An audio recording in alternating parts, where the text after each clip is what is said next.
Because if you remember last LinkedIn Live, Mamta and Nish, we talked about the benefits of BIAN. Now, one of the things a lot of people talk about, this is all great. What happens in reality, right? What kind of engagements have you actually handled with your customers globally? And how has been that response in terms of where are they in their BIAN adoption? So I would like to, that's the next logical question, right? As to how we can get this moving. So can you just explain us a little bit about this whole BIAN journey for banks and where are they in terms of adoption? And is it, sometimes Gartner talks about the hype curve, a lot of things goes on a hype curve and then finally kind of boils down and say, this is where in reality. So just give us a rundown based on both of your experience in looking out for clients worldwide.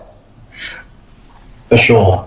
Look, I'd probably start by saying, no bank or vendor's journey is the same, right? So we are not attempting to kind of reduce a journey into kind of a linear flow and say these are necessarily kind of the only way to do it. But what we have seen from experience is that there's a maturity curve that banks tend to follow regardless of the use case that you're applying BIAN into. And so we, through our experience, we've kind of partitioned the world into kind of three stages. The first being BIAN Aware. As a bank, a lot of banks in this stage recognizing it as an industry reference architecture, starting to develop a business case, starting to engage with BIAN, with forums, with other banks, and really starting to understand it, right? So it's, this is a stage where you can self-serve and you can do a lot of research.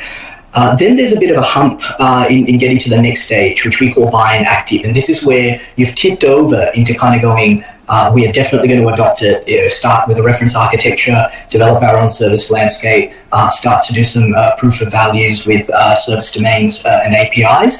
And we see a lot of organizations in this stage. And then to get to kind of what we call stage 3, which is BIAN Committed, involves yet another little hump in which you then start to scale BIAN across your lines of business, really start to embed it in your operations and ways of working. And last but not least, sort of eventually align everything about your artifacts, your business artifacts and technology artifacts and data artifacts to BIAN. So there is very much this kind of maturity curve, and of course, the benefits